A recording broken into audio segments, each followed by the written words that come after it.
And it's time to play one of our favorite games, BS or Real Talk. We give you the quotes. You tell us how true you think they are. We begin with Celtics President of Basketball Operations, Danny Ainge, who believes his team would have been there right at the end if they were healthy in the bubble. Here's what Ainge said earlier this week. Take a listen.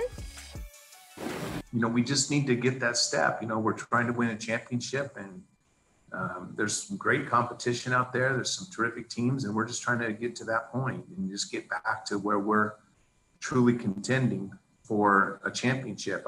I felt like we could have been there this year, you know, had we been 100% healthy. So, Zach, do you think that health stopped the Celtics from getting to those NBA Finals and competing for a championship? Is it BS or Real Talk? I don't want to do it. I don't like to do it. I don't like the if healthy stuff. I hate it if healthy applies to everybody. But I'm giving them Real Talk because of that word could. Had Gordon Hayward been healthy, I do think they would have been favored over Miami. So let's say they get by Miami. Against the Lakers, they're still underdogs, but they're within the range of could. Like, it's not crazy that the fully healthy Celtics team could beat the Lakers. I wouldn't have picked them. I don't think they would have. But I'll give it a very tepid, unhappy, hold my nose Real Talk because I don't like the if healthy stuff. Everyone would do better if healthy. The Heat wish they were healthy in the finals, and they still won 2 games against the Lakers.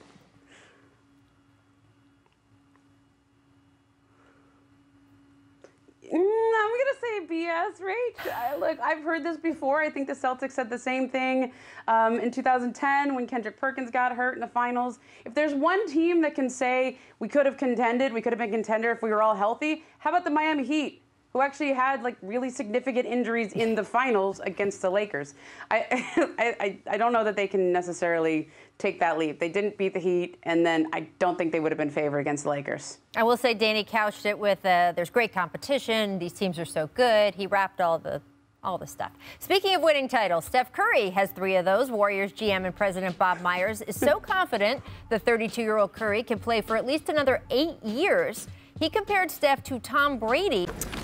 Ramona, is this BS or Real Talk?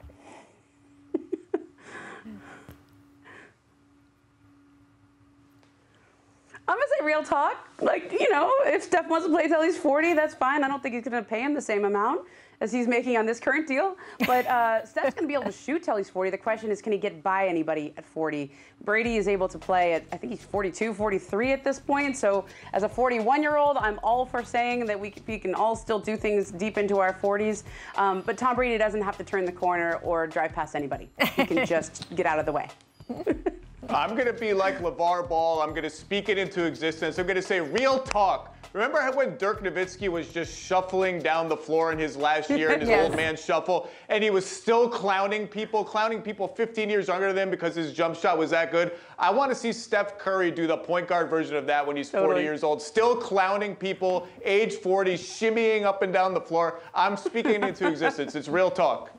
Dirk Nowitzki's own team made a video for the Jumbotron comparing him to a mummy that walks down the court kind of like this because, you know, that's how Dirk is.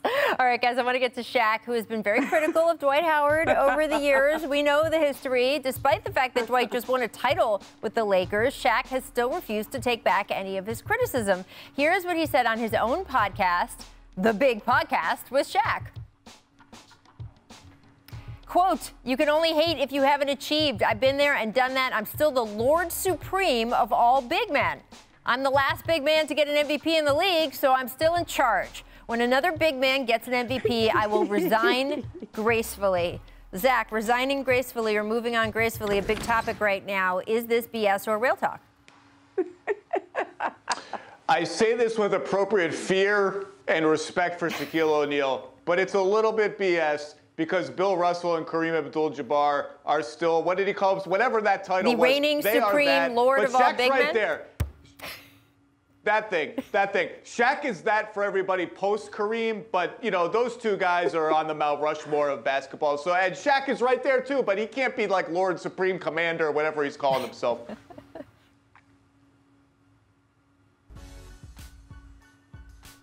I mean, look, among the nicknames that Shaq has given himself, Lord Supreme is actually kind of tame. You know, I like Big Diesel, most dominant ever. Like, but he's right. Like, I'm glad he gave Dwight Howard some props, because this, you know, Dwight showing that he was willing to sacrifice and play the role the Lakers needed him to play this year in order to win a title, I think puts the cap on a Hall of Fame career. I think Dwight's a Hall of Famer. He has 1 title, though. Shaq has 4. And none of the other big men that I would put in Shaq's category as potentially you can claim that throne have any right now. So to me, Joel Embiid, that is Shaq taking a little poke at you. That is another one that he likes to throw. And never change, Shaq. Please never change.